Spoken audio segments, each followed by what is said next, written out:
자, 봅시다. 네, 어서 오세요. 네. 자, 우리 문법부터 보도록 하겠습니다. 뭐뭐 자면, 요거는 만약에 예를 들면,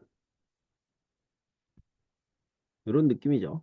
어, 뭐뭐 자면, 만약에, 뭐뭐 으면, 이런 느낌으로 쓰면 됩니다. 자, 저는 채소를 좋아해요. 그래서, 어, 만약에 예를 들면, 만약에 예를 들면,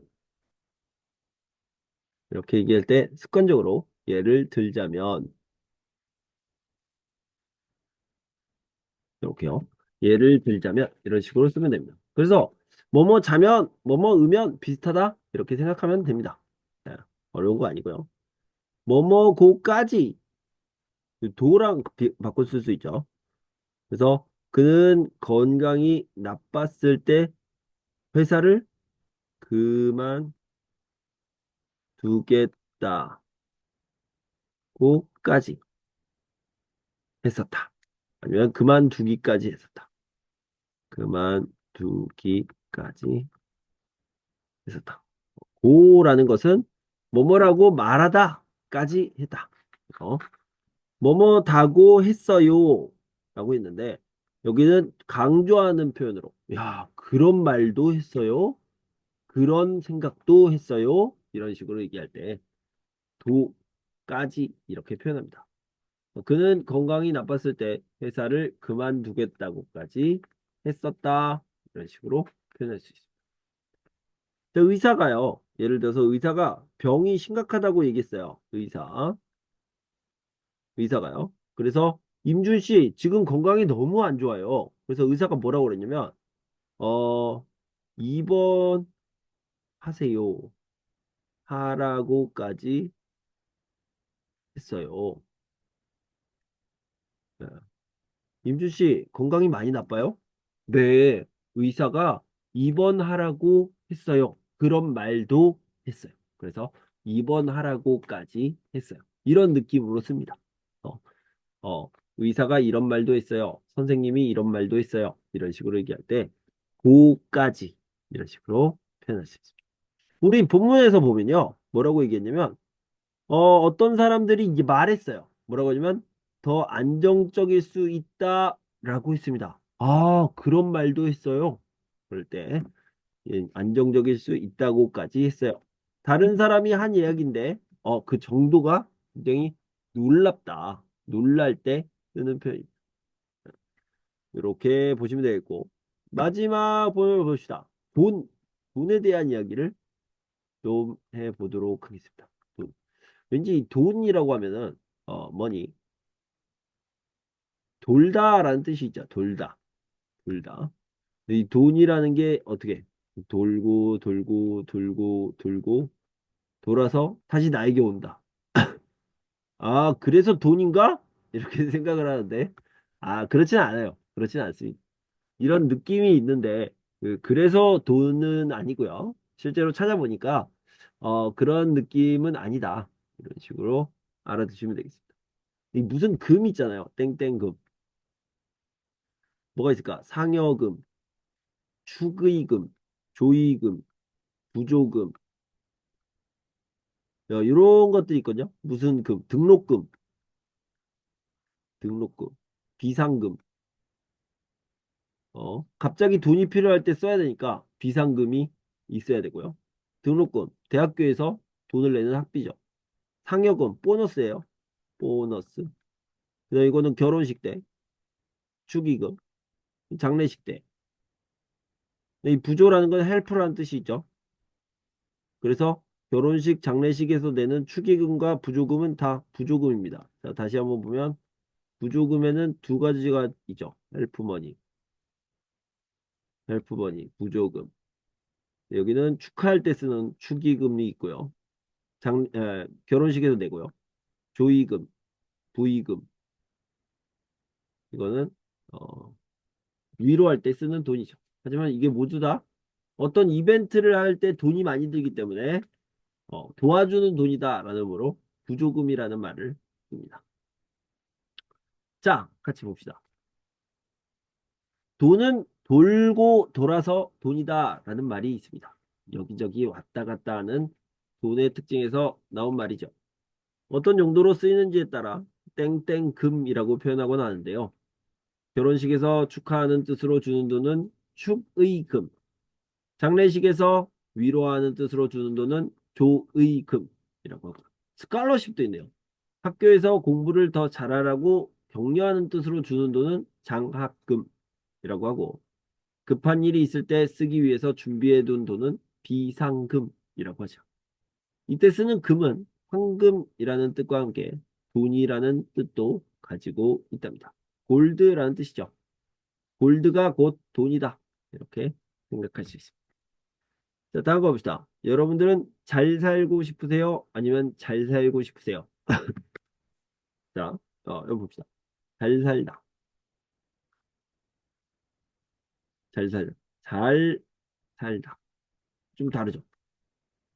이게 맞아요? 이게 맞아요? 둘 다 맞아요. 둘 다. 어. 자, 예를 들어서 임준 씨. 임준 씨는 잘 살아요? 이렇게 물어봤어요. 임준 씨, 임준 씨는 잘 살아요? 나의 대답은 아니요. 항상 동국정을 해요. 진짜예요. 항상 동국정을 합니다. 자, 그런데 만약 퀘스천. 임준 씨는 임준 씨는 잘 살고 있어요? 네, 아주 잘 살아요. 어? 이게 뭐 전혀 다른 뜻이죠.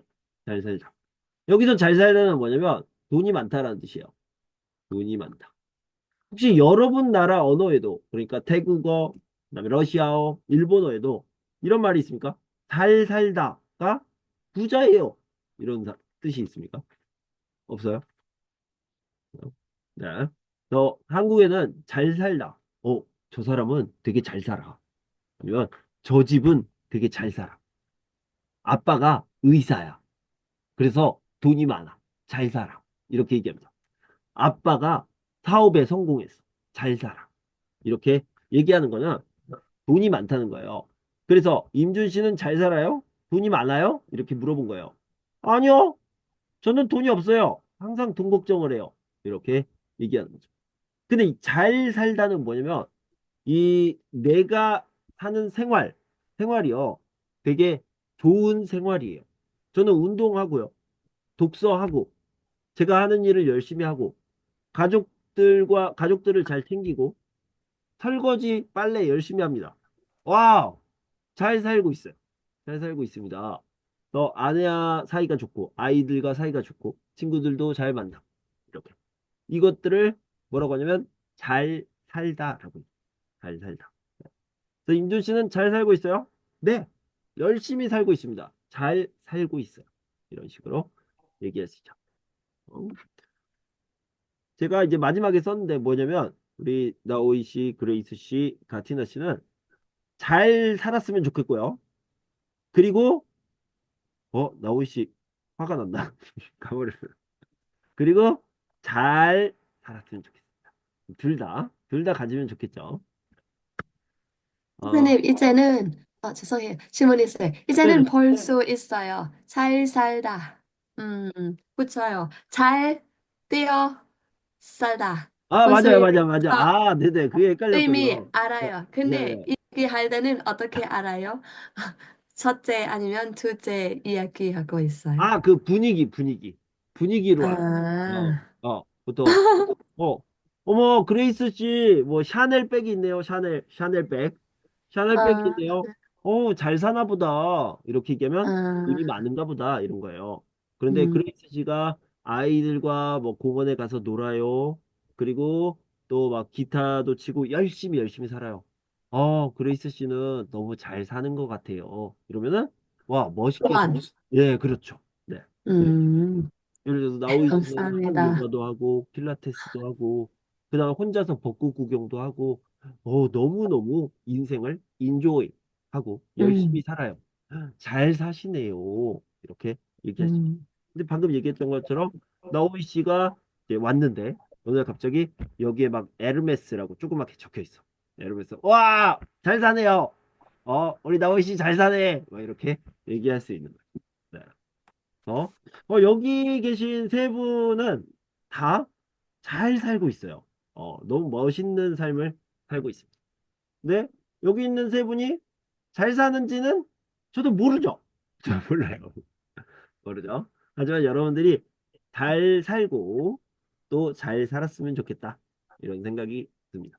한번 읽어드릴게요. 잘 살다가 맞을까요? 아니면 잘 살다가 맞을까요? 둘 다 맞습니다. 그런데 두 표현은 다른 뜻을 가지고 있죠. 먼저 잘 살다는 돈이 매우 많아서 사는데 부족한 것이 없다. 와, 너무 좋다. 병수야. 이게 진짜 좋은 것 같아요. 잘 살다. 라는 뜻을 가지고 있습니다. 쉽게 말하면 부자라는 뜻이죠. 자, 그러면 잘 살다는 무엇일까요? 잘 살다. 무슨 뜻을 가지고 있을까요? 잘 살다는 아무 문제 없이 편안하다라는 뜻인 잘과 그다음에 생활을 하다라는 뜻으로 살다가 함께 쓰인 표현입니다. 생활, live your life. 즉 아무 문제 없이 편안하게 산다라는 뜻으로 볼 수 있죠. 그러면 여러분에게 다시 한번 물어볼게요. 여러분은 잘 살고 싶으세요? 아니면 잘 살고 싶으세요? 여러분들은 잘 살고 또 잘 살았으면 좋겠습니다. 그죠? 잘 살다. 멋있게 살다. 잘 살다고요. 돈이 많다. 잘 살다. 이렇게 얘기할 수 있습니다. 네. 요즘은 이제 웰빙이라고 얘기하더라고요. 웰빙. 웰빙. 한국어로는 웰빙.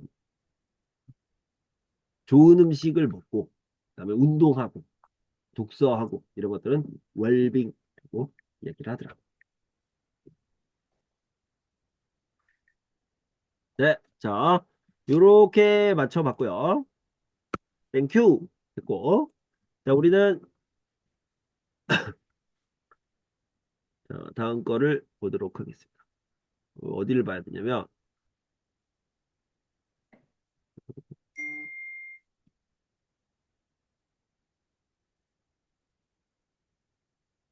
정치의 세 번째 파트.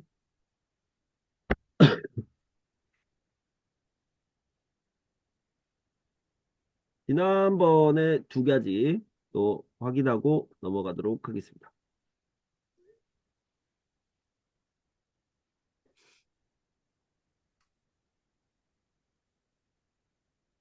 정치 부분을 공부했는데, 여기에서는 뭘 공부했냐면, 일단 들어보시죠. 대선이 이제 일주일 남았나요? 오늘까지 8일 남았어요. 수빈 씨는 누구 뽑을지 정했어요? 비밀이에요. 비밀 선거가 원칙이잖아요.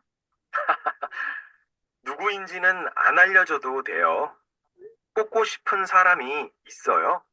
아니요. 저는 이번 선거가 너무 어렵네요.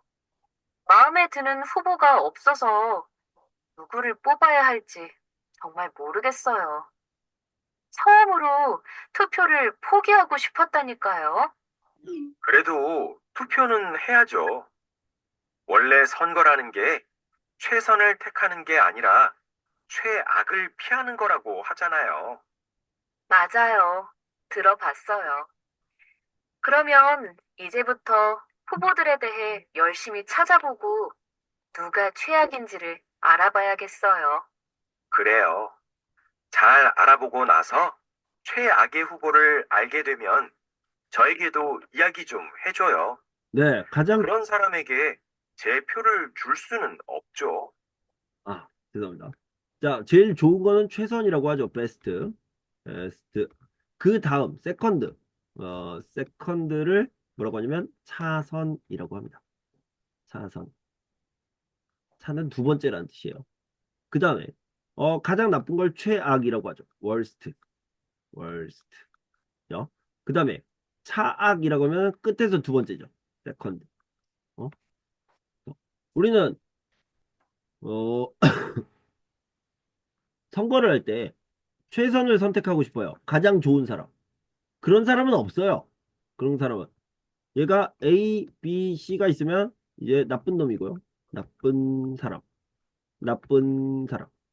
나쁜 사람이에요. 나쁜 사람 세 사람 중에 가장 나쁜 사람이 있고 조금 덜 나쁜 사람이 있어요. 그러면 이 사람을 선택하는 거죠. 그죠? 이게 최악, 최악. 그죠? 그러면 두 번째, 차악을 선택할 선거가 이런 거다. 요 이야기를 하고 있었습니다. 네. 자, 다음 거를 보도록 합시다. 일단 듣고 설명해 드릴게요. 상훈 씨는 정치에 관심이 좀 있나요? 평소에는 크게 관심이 없다가도 선거철이 되면 선거와 관련된 내용이 인터넷 뉴스에 머리 기사로 뜨니까 관심이 생기더라고요. 보통 그렇죠. 상훈 씨는 정치 성향이 어느 쪽이에요? 상훈 씨는 젊으니까. 에이, 그런 기준으로 정치 성향을 나누는 시대는 지났어요. 한쪽만을 일편단심으로 지지하는 경우도 많이 적어졌고요. 그렇군요. 왜 정치 성향을 나누는 기준이 과거와 달라졌을까요? 먼저 과거의 청년층은 중장년층이 되었고 중장년층은 노년층이 되었어요. 아, 나이는 정치 성향의 절대적인 기준이 될 수 없겠네요. 네. 그리고 과거에는 한두 가지의 가치가 정치 성향에 큰 영향을 미쳤던 반면 지금은 수많은 가치와 이해관계가 정치 성향에 영향을 미치죠.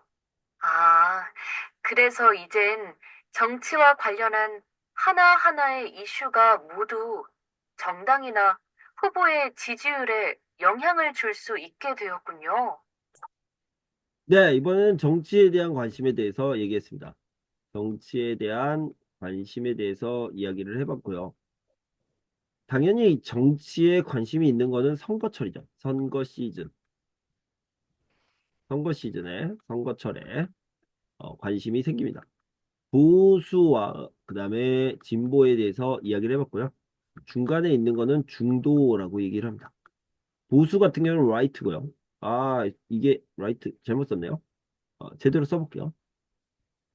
라이트가 이쪽에 있어야 되니까. 여기에는 진보, 레프트죠. 그 다음에 여기는 보수, 라이트죠. 그래서 여기는 뭐라고 그래요? 좌파라고 얘기하고요. 우파라고 얘기합니다. 이런 식으로. 그래서 정치 성향이 있다. 이렇게 얘기했습니다. 옛날에는 젊은 사람이 진보, 그 다음에 나이 든 사람이 보수였는데, 젊은 사람들이 또 나이가 들었어요. 그래서 지금은 다르다. 나이에 따라서 나누는 것이 어렵다. 그럼 뭘로 바꾸냐? 이해관계. 이해관계. 여기 이해가 뭐냐면 understand가 아니에요. understand가 아니다. 아니다. 이익과 손해. 그래서 이해관계예요. 플러스 마이너스를 보는 거죠. 플러스 마이너스. 자, A, B, C가 있어요. A, B, C 후보가 있습니다. 캔디데이트 후보가 있는데 이 후보 중에서 이 B, C는 어떤 사람인지 잘 몰라요. 근데 모르는 사람이야. 그런데 나에게 이익을 준다. 이익을 주다. 그러면 나는 B를 선택하는 거예요. 이 사람이 진보예요? 보수예요? 중도예요? I don't care. 야, 나한테 이익을 주는 약속을 했어요. 그러면 B를 뽑는 거야. 그래서 이런 것들을 이해관계라고 얘기하죠. 이렇게. 아, 임준 씨는 생각이 없군요. 그냥 나한테 이익이 되면 그 사람을 선택하는군요. 네, 맞아요. 국민들이 대부분 그렇게 합니다. 그래서 이런 사람이 좋아요, 저런 사람이 좋아요가 아니라 예를 들어서 서지영 씨가 있어요. 서지영 씨. 제 와이프예요. 서지영 씨. 서지영 씨. 서지영 씨. 제 와이프입니다. 여기는 이제 임준 씨예요. 임준 씨. 아, 남자구나. 준 씨. 예. 준 씨가 있습니다. 서지영 씨, 서지영 씨는 무조건 진보예요. 진보. 무조건. 아까 얘기했던 일편단심. 바뀌지 않습니다. 나는 무조건 진보야. 이런 사람이고요. 임준 씨는 뭐냐면 이해관계가 중요해요. 이해관계가. 나한테 이익이 되는 후보를 선택을 합니다. 네. 그래서 여러분 나라에도 그렇고 한국에도 그렇고 이렇게 무조건 진보, 무조건 보수 이런 사람이 있고요. 아니면 이 어떤 안건, 이슈마다 나는 이런 것들이 좋아. 나는 이런 것들이 이익이 돼. 이렇게 바뀌는 사람들도 있습니다. 이런 식으로 생각하시죠. 그런 의미에서 저는 뭐냐면 중도라고 얘기할 수 있어요. 자꾸 이쪽으로 저쪽으로 바뀌니까. 자, 여기까지 공부했고요. 자, 여기는 투표 미리 하는 것을 얘기합시다. 한국에는 사전투표라는 제도가 있습니다. 사전투표. 이게 무슨 뜻이냐면 미리 공부해요. 미리 숙제해요. 미리 준비해요. 그래서 미리 하는 겁니다. 자, 월, 화, 수, 목, 금, 토, 일, 월, 화, 수. 이렇게. 보통 선거는 수요일에 합니다. 선거일. 선거일이에요. 선거일은 수요일이에요. 선거는 수요일에 하는 게 보통인데 만약에 임준 씨가 이날 너무 바빠요. 너무 바빠가지고 못 합니다. 그러면 언제 하면 되냐면 이때 하면 돼요. 이날 그리고 이날 하면 돼요. 이걸 뭐라고 하냐면 사전투표라고 얘기하는데 사전투표. 사전투표. 몇 시부터 몇 시까지? 6 to 6, 6 to 6, 6 to 6입니다. 6시부터 6시까지 12시간 동안 할 수 있습니다. 어디에서 해야 되냐? Anywhere. 아무 데서나 할 수 있어요. 아주 편리해요. 그래서요, 제가 서울에 가서 해도 되고, 아니면은 경주에 가서 해도 되고, 인천에 가서 해도 되고, 일본에서는 안 되고요. 일본에는. 한국 어디서나 할 수 있습니다. 아니에요. 그래서 굉장히 편리해요. 이렇게 해서 투표하는 퍼센티지를 높일 수 있다. 투표율을 높이기 위해서 이런 시스템을 씁니다. 선생님, 이렇게 하면 돈이 많이 들지 않나요? 엄청 들죠? 엄청. 한 텍스를 곱하기 3, 3배는 쓰게 되겠죠. 네. 하지만 이렇게 하지 않으면 투표율이 너무 낮아지니까 미리 이렇게 투표를 할 수 있게 해줍니다. 그걸 사전투표라고 얘기합니다. 사전투표. 투표율을 높이는 방법 중에 가장 좋은 방법이 뭐냐면 이렇게 여러 시간 동안 투표를 하도록 해준다. 그 다음에 옛날에는 한 20년 전에 뭐가 있었냐면 투표를 하잖아요. 투표를 하면은 3,000원을 줍니다. 돈을 줘요. 상품권을 주죠. 영화 상품권 3,000원짜리를 줬어요. 그래서 투표를 하면 영화를 볼 수 있어요. 이렇게 했습니다. 그런데 가장 좋은 방법은 벌금을 내는 게 제일 좋죠. 벌금을 내는 게. 그죠? 투표를 안 하면 벌금을 냅니다. 이렇게 하는 게 제일 좋습니다. 자, 요거부터 봅시다. 투표를 미리 할 수 있다고요. 한국에서는 투표일에 출근을 늦게 하거나 출근하지 않을 수 있게 법으로 정해 두었습니다. 네, 투표일은 쉬는 날이에요. 쉬는 날. 그래서 투표를 꼭 해야 됩니다. 그래서 모든 사람이 투표를 할 수 있어요. 만약에 투표일에 투표를 할 수 없다면 사전투표 제도를 이용하면 돼요. 이 제도는 투표일 전 이틀 동안 남들보다 먼저 투표를 할 수 있고 자신이 사는 동네가 아닌 곳에서도 투표를 할 수 있습니다. 먼저 투표하고 아무 데서나 투표할 수 있다. 이렇게 얘기했습니다. 자, 다음 외국인도 투표할 수 있나요? 여기 보면 한국의 투표는 세 가지가 있는데 대선, 대통령 선거죠. 총선, 국회의원 선거입니다. 그리고 지방선거, 지방선거 있는데 이 지방선거는 시장 또는 도지사, 그다음에 구청장, 군수 이런 것들을 뽑습니다. 그다음에 의원도 뽑고요. 교육감도 뽑습니다. 이 중에서 지선이요. 지선. 지방선거는 외국인이 참여할 수가 있습니다. 외국인이 영주권을 받고 3년 이상 한국에 거주하면 투표권이 생깁니다. 한국에는 크게 세 가지의 선거가 있는데 대통령 선거, 국회의원 선거, 지방선거가 있는데 온리 지방선거, 지방선거만 외국인이 참여할 수 있다. 하지만 컨디션이 있다. 조건이 있는데 영주권이 있는 외국인, 영주권을 받고 3년이 지난 외국인이 참여할 수 있다. 이렇게 알아두시면 되겠습니다. 네, 알겠죠? 자, 꼭 기억해야 할 날에 대해서 이야기해 봅시다. 우리 나오이 씨가 그 일본 소식을 전해주셨어요. 5월은 바쁘대요. 5월. 5월에는 행사가 많이 있대요. 맞죠? 일본에. 네. 일본에 어떤 날들이 있어요? 5월에? 올해는 음,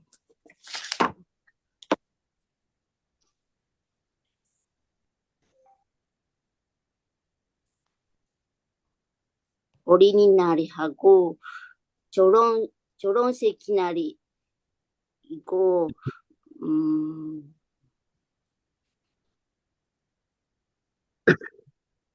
昭和날은 옛날에 원 생일이에요. 옛날에. 누구 생일이요? 음,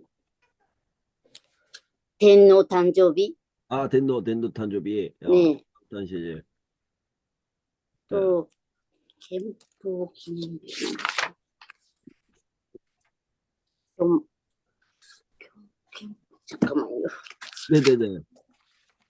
천황. 일본의 천황을 일본어로 덴노라고 얘기하죠. 덴노. 네.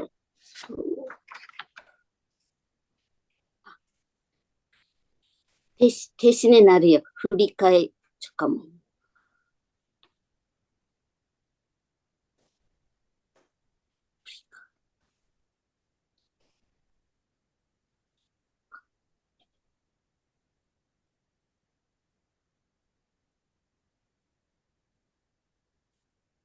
이제 날이도 있어요. 무슨 날? 먼- 먼저 4월 29일은昭和の日.昭和는 옛날에天皇誕生日. 어어. 5월 3일은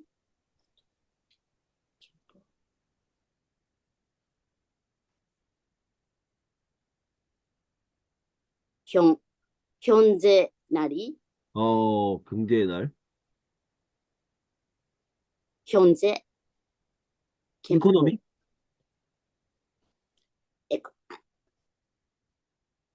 헌재였어. 헌재 재판憲法 기념비. 헌재. 죄송해요. 아닙니다. 괜찮습니다. 헌재 훈제. 헌재 재판소. 예. 어, 헌법. 헌재 어, 헌법 어, 날이에요. 네네네. 네, 한국어로 치면 제헌절이랑 똑같네요. 네네. 네, 네네네.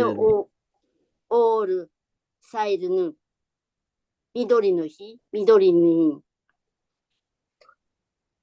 노란색.緑.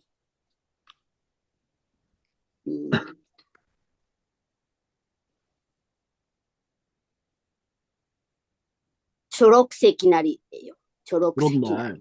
아, 네. 오일은 아기 날이. 子供の日. 아기 날이. 2월은 振り替えだから、대신振り替え。아까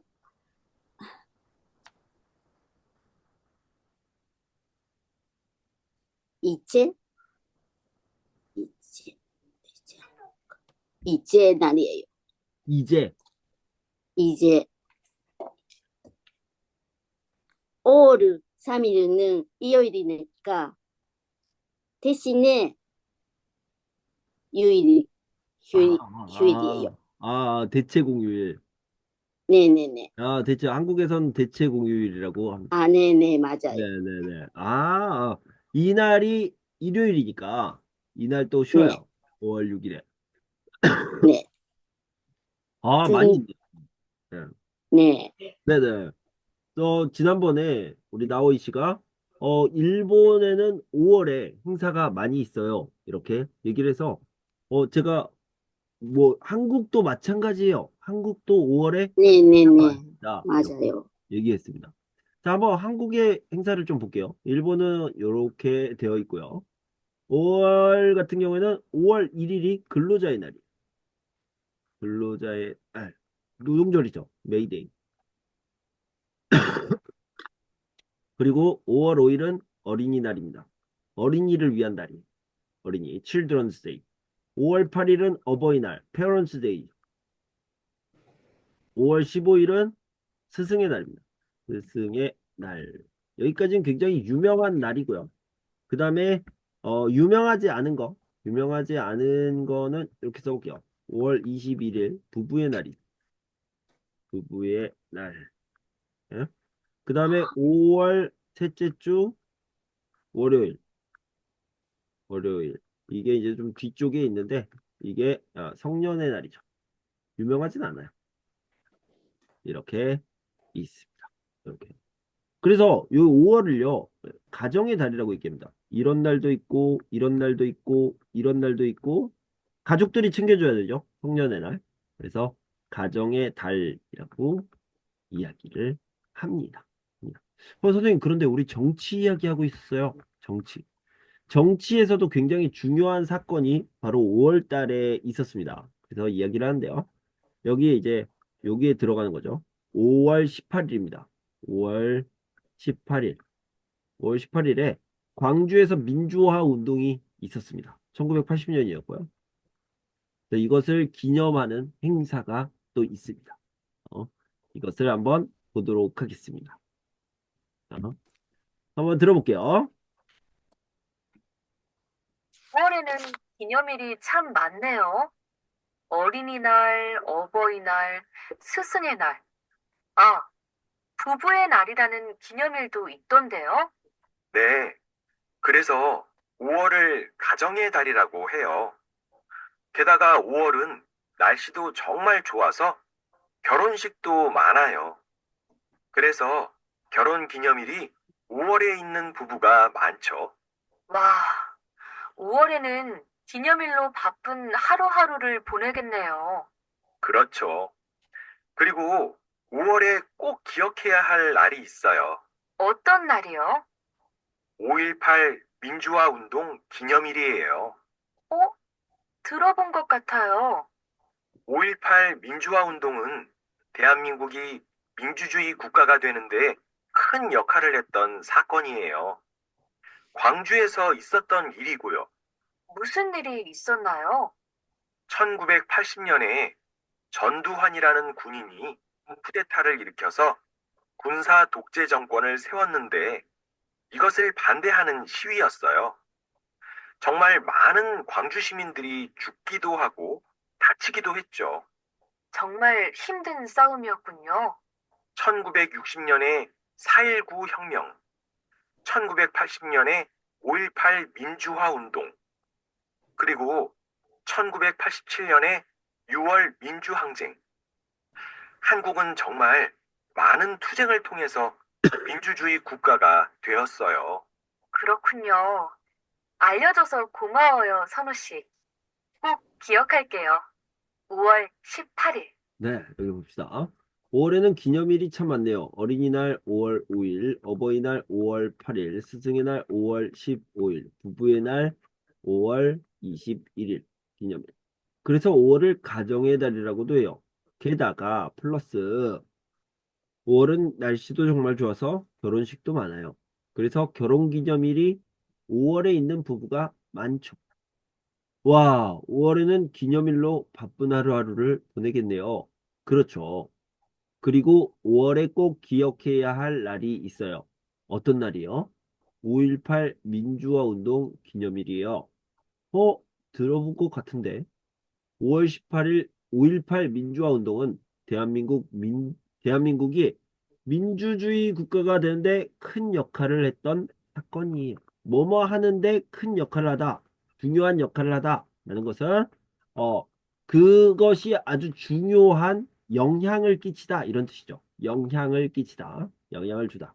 어, 이펙트를 얘기합니다. 자, 여기서 잠깐 정치 이야기를 해보면 민주, 데모크라시죠. 독재, 영어로는 잘 모르겠는데 민주주의 같은 경우에는 국민이 주인이다 이런 뜻입니다. 그죠? 국민이 주인이다. 그래서 민주입니다. 독재는 뭐예요? 나는 누구야? 나는 독재자죠. 독재자. 한 사람이 주인이다. 이런 거죠. 왕이야. 내가 이런 것들을 독재라고 얘기합니다.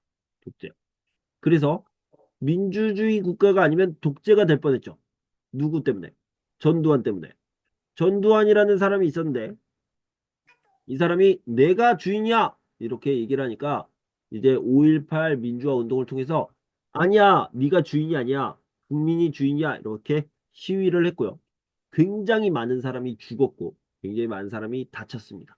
그래서 대한민국이 민주주의 국가가 되는데 큰 역할을 했다. 그래서 큰 영향을 많이 주었다, 끼쳤다, 미쳤다 이런 거죠. 이런 의미입니다. 광주에서 있었던 일이고요. 무슨 일이 있었나요?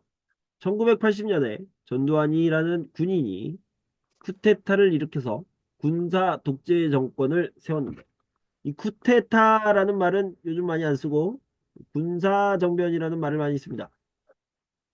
여러분들이 구글링 할 때도 군사 정변을 찾아보시면 좋겠습니다. 군사 정변을 일으켜서 군사 독재 정권을 세웠는데 이것을 반대하는 시위였어요. 정말 많은 광주 시민들이 죽기도 하고 다치기도 했죠. 정말 힘든 싸움이었군요. 1960년에 4.19 혁명, 1980년에 5.18 민주화운동, 그리고 1987년에 6월 민주항쟁. 한국은 정말 많은 투쟁을 통해서 민주주의 국가가 되었어요. 그렇군요. 알려줘서 고마워요. 선호 씨 기억할게요. 5월 18일. 이렇게 얘기했습니다. 민주주의라는 것은 굉장히 가치 있는 일이죠. 가치 있는 거죠. 민주주의는 value, 가치가 높습니다. 그죠? 가치가 많다. 그렇기 때문에 프리가 아니에요. 공짜가 아닙니다. 공짜. 이 민주주의를 얻기 위해서 여러 가지 노력을 굉장히 많이 했죠. 그 중에 하나가 죽는 거였어요. 많은 사람들이 죽고 다치고 포기하고 이러면서 민주주의 국가를 만들었다. 이렇게 생각하면 되겠습니다. 자, 여기 보면 민주적으로 가는 것을 얘기죠. 땡땡화, 이 변화를 얘기하는 거예요. 변화. 그래서 변화에서 바뀌어서 땡땡으로 가다. 땡땡이 되다. 이런 것들을 얘기하는 거죠. 민주화라는 것은 민주적으로 바뀌는 것을 얘기하는 겁니다. 민주주의로 바뀌는 것. 민주주의는 뭐냐? 데모크라시. 국민이 주인이다. 쿠데타는 군사 정권. 예. 민주의 반대는 독재다. 국민이 주인, 한 사람이 주인. 이렇게 구별하시는 게 가장 좋아요. 이렇게요. 독재 여기 있는데 이게 반대말이다. 이렇게 생각하시면 되겠습니다. 네. 자, 뭐뭐 하는데 큰 역할을 하다. 이 도움이나 영향 이런 것들을 생각하면 됩니다. 이 역할. 영어로 하면 롤이죠. 롤. 롤이 한국에서는 도움, 헬프 또는 이제 영향, 임팩트 이런 것들이라고 생각하면 됩니다. 이 역할이라는 것은 도움이나 영향을 주다라고 얘기했습니다. 자, 예를 들어서 어떤 학생이 음, 어떤 학생이 어, 토픽을 6급을 받았습니다. 토픽 6급을 받았습니다. 이 학생이 뭐라고 그래요? 임준 선생님의 토픽이 6급을 따는데 토픽 6급을 따는데 임준 선생님의 유튜브가 큰 역할을 했어요. 이런 건 뭔 말이에요? 도움이 많이 되었어요. 영향을 많이 주었어요. 이런 뜻이 되겠죠. 네, 이런 식으로 쓸 수 있습니다. 자, 항쟁, 투쟁, 싸우는 거고요. 싸우다. 네, 이런 식으로 알아주시면 되겠습니다. 자, 그러면 우리 하나씩 따라서 읽어볼게요. 자, 마이크를 켜고 5월에는 기념일이 참 많네요. 어린이날, 어버이날, 스승의 날, 아, 부부의 날이라는 기념일도 있던데요. 올해는 올해는 참 많네요. 생일에 잘 왔네요. 어버이날, 스승의 날, 부부의 날이라는 기념일도 있던데요. 기념일도 네, 그래서 5월을 가정의 달이라고 해요. 게다가 5월은 날씨도 정말 좋아서 결혼식도 많아요. 그래서 결혼 기념일이 5월에 있는 부부가 많죠. 네, 네, 그래서 또 올은 가족이 가정의 와요. 게다가 달이라고 해. 올은 날씨도 게다가 정말 5월은 좋아서 또 정말 결혼식도 좋아서 결혼식도 많아요. 그래서 결혼식 있는 기념일이 부부가 많죠. 5월에 있는 부부가 많죠. 와, 5월에는 기념일로 바쁜 하루하루를 보내겠네요. 와, 올해는 그로 바쁜 기념일도 하루하루를 하루도 보내겠네요. 보내겠네요. 자, 그렇죠. 그리고 5월에 꼭 기억해야 할 날이 있어요. 그렇죠. 그리고 5월에 꼭 기억해야 할 날이 있어요. 하는 날이 있어요. 어떤 날이요? 어떤 날이요? 5.18 민주화 운동 기념일이에요. 5.18 18 민주화 운동 운동 기념일이에요. 기념일이에요. 들어본 것 같아요. 들어본 것 같아요.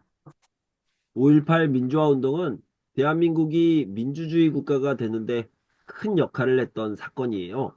광주에서 있었던 일이고요. 18 민주화 민주화 운동은 운동은 대한민국이 국가가 되는 큰 역할을 했던 했는데 사건이에요. 역할을 광주에서 있었던 일이고 있었던 일이고요. 무슨 일이 있었나요?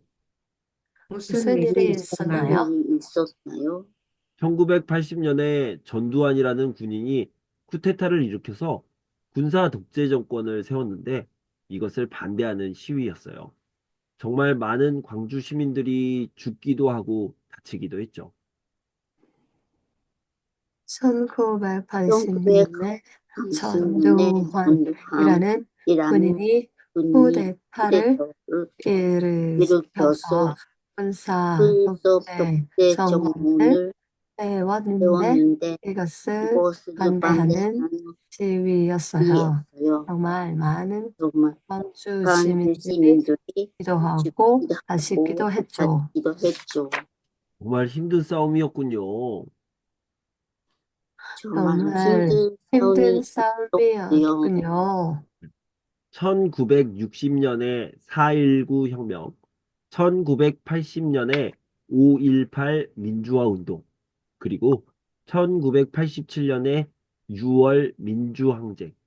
한국은 정말 많은 투쟁을 통해서 민주국가가 되었어요.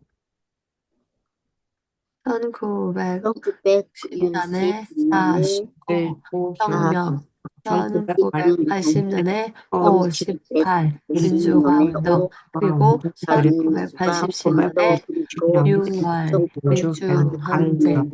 한국은 정말 많은 투쟁을 통해서 민주주의 국가가 되었어요. 그렇군요. 알려줘서 고마워요, 선우 씨. 꼭 기억할게요. 5월 18일. 그렇군요. 알려줘서 고마워요. 선호 씨, 꼭 기억할게요. 58일. 58일. 네, 좋습니다. 자, 시간 관계상 이게 각자 맡아서 하는 건 롤플레이는 못하고요. 듣고 문제를 풀어볼게요. 5월에는 기념일이 참 많네요. 어린이날, 어버이날, 스승의 날. 아, 부부의 날이라는 기념일도 있던데요. 네. 그래서 5월을 가정의 달이라고 해요. 게다가 5월은 날씨도 정말 좋아서 결혼식도 많아요. 그래서 결혼 기념일이 5월에 있는 부부가 많죠. 와, 5월에는 기념일로 바쁜 하루하루를 보내겠네요. 그렇죠. 그리고 5월에 꼭 기억해야 할 날이 있어요. 어떤 날이요? 5.18 민주화 운동 기념일이에요. 어? 들어본 것 같아요. 5.18 민주화 운동은 대한민국이 민주주의 국가가 되는데 큰 역할을 했던 사건이에요. 광주에서 있었던 일이고요. 무슨 일이 있었나요? 1980년에 전두환이라는 군인이 쿠데타를 일으켜서 군사 독재 정권을 세웠는데 이것을 반대하는 시위였어요. 정말 많은 광주 시민들이 죽기도 하고 다치기도 했죠. 정말 힘든 싸움이었군요. 1960년에 4.19 혁명, 1980년에 5.18 민주화 운동, 그리고 1987년에 6월 민주항쟁. 한국은 정말 많은 투쟁을 통해서 민주주의 국가가 되었어요. 그렇군요. 알려줘서 고마워요, 선우 씨. 꼭 기억할게요. 5월 18일. 네, 봅시다. 마리아와 선호는 5.18 뭐예요, 이거? 民主 네, 민주주의. 민주화 운동. 네, 민주화. 되는 거죠. 자, 운동 기념일에 대해 이야기하고 있습니다. 선호는 5.18 민주화 운동, 여기 써 있네. 민주화 운동은 광주 시민들이 혼자 주인이다. 혼자. 내가 주인이야. 독재. 좋아요. 독재 정권에 대해, 어, 반대. 좋아요. 반대했던 시위로 1960년에 4.19 혁명, 1980년에 5.18 민주화 운동, 1980년에 6월 민주 스트러글.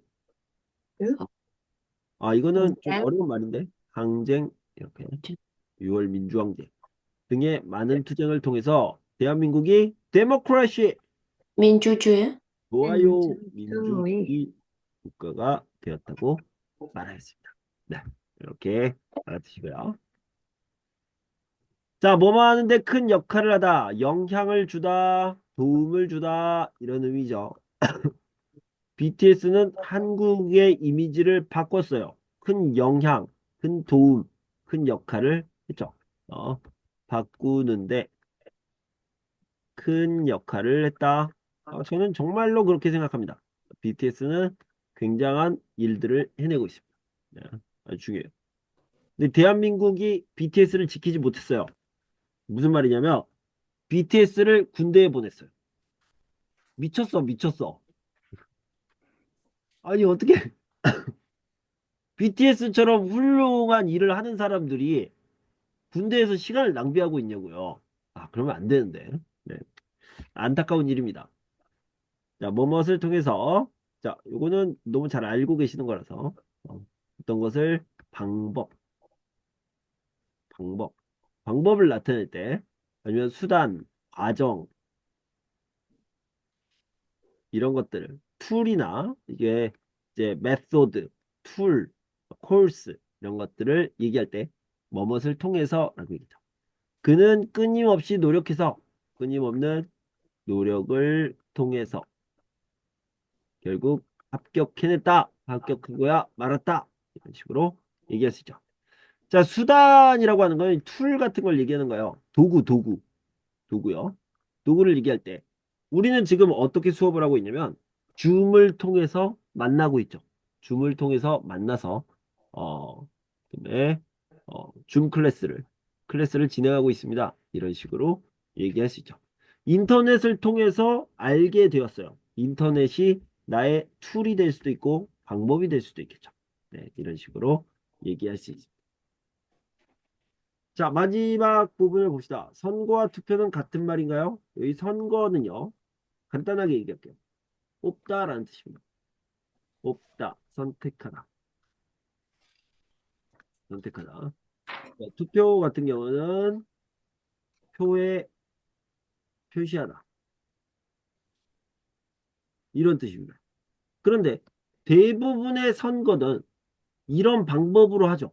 투표로 하죠. 예를 들어서 대통령을 뽑는데 자, A 후보 마음에 드는 사람 손 들어요. 이렇게 해요? 아니죠. 손 들어서 하는 거 아니잖아요. 그래서 표에다가 적어서 내잖아요. 그거를 투표라고 얘기합니다. 투표. 그래서 선거 방법에는 여러 가지가 있습니다. 뭐가 있냐면 방금 얘기했던 것처럼 투표가 있을 수 있고요. 그 다음에 손을 드는 거 거수가 있을 수 있어요. 거수. 그 다음에 또 하나 생각나는 게 제비뽑기가 있어요. 제비뽑기가 뭐냐면 그냥 이제 A 후보, B 후보, C 후보가 있어요. A 후보, B 후보, C 후보가 모여서 뭘 하냐면 여기에 있는 것 중에서 하나를 뽑아요. 랜덤으로. 나 이거, 나 이거, 나 이거 뽑아요. 근데 그 중에 하나가 뭐다? 대통령이라고 써 있어요. 그럼 와, 내가 대통령이다. 이게 제비뽑기예요. 제비뽑기. 네. 이런 경우도 가끔 있죠. 가끔 있습니다. 네. 더 이런 것들 얘기합니다. 이거 왜 그러냐면 특히 어디에서 많이 하냐면 정말 의외로 교회에서 많이 합니다. 교회. 교회는 뭐 하는 곳이에요? 하나님이 있다고 믿는 사람들이에요. 하나님이 있다. God이 있다. God. God. God choose our leader. 이렇게 생각하는 사람들이기 때문에 제비뽑기로 선거하는 경우가 있습니다. 네, 특별하죠. 그다음에 이거는 또 친구들끼리도 이렇게 하죠. 친구들끼리 제비뽑기. 네. 자, 그러면 봅시다. 자, 보고요. 대통령이나 국회의원 등 여러 후보들 중에서 한 사람을 뽑을 때 선거라고도 하고 투표라고도 합니다. 하지만 정확하게 말하면 선거와 투표는 조금 다른 뜻을 가지고 있습니다. 먼저 선거라는 단어를 국어사전에서 찾아보면 어떤 조직이나 집단의 대표자나 임원을 뽑는 일, 이게 선거예요. 그죠? 뽑는 일이다. 이렇게 알아두고. 즉, 여러 후보들 중에 누군가를 선택하고 뽑는 모든 과정을 말하는 것이죠. 다음으로 투표라는 단어를 국어사전에 찾아보면 그 종이에다가 투표, 표시해서 내는 일입니다. 종이에다가 표시해서 내는 일. 즉, 자신의 의견을 표현하는 하나의 방법으로 종이에 표시하는 것을 말하는 거죠. 간단하게 다시 정리하자면 선거는 뽑는 일, 투표는 뽑는 방법 중에 하나다. 이렇게 생각할 수 있습니다. 자, 이 정도를 알아두시고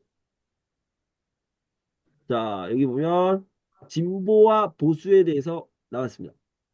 정치에 관한 생각을 나누다 보면 조심스럽지만 물어보게 되는 것이 있습니다. 임준 씨는 진보예요? 보수예요? 어느 나라에서나 정치는 중요한 주제이기 때문에 진보와 보수라는 단어는 알고 있을 겁니다. 하지만 막상 설명하기에 어려운 단어죠. 그래서 주로 정치에서 진보라고 부르는 프로그레시브, 진보주의, 보수라고 부르는 콘저베이티브, 보수, 중요하게 생각하는 단어들을 함께 살펴보려고 합니다. 먼저 진보는 평등, 분배, 국가의 통제, 변화 등을 중요하게 생각합니다. 진보부터 볼게요. 평등, 이퀄, 분배, 나누는 거요. 그다음에 국가의 통제, 변화 이런 것들을 굉장히 중요하게 생각합니다. 복지 같은 거 중요하게 생각합니다.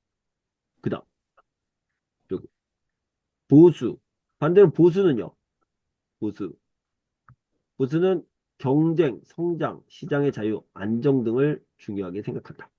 이렇게 알아두시면 됩니다. 어떤 시대에 어떤 나라에 사는지에 따라서 조금씩은 다르게 느낄 수 있지만 이론적으로 정리하면 이렇습니다. 그러면 진보주의와 보수주의의 중간은 뭐라고 할까요? 바로 moderate, 중도. 임준 씨가 바로 중도라고 볼 수가 있는데 그래서 이익이 되는 쪽을 선택을 합니다. 이익이 되는 쪽. 무조건이 아니라 이익이 되는 쪽을 선택한다. 예, 생각하면 되겠습니다. 짜잔! 땡큐! 자, 오늘 좀 늦게 끝났는데 중간에 PPT가 문제가 좀 생겨가지고 일찍 끝난 거, 좀 늦게 끝난 거 양해를 해주시고요. 우리는 다음 시간 수요일에 또 뵙겠습니다. 안녕히 가세요. 감사합니다. 감사합니다. 수고하셨습니다.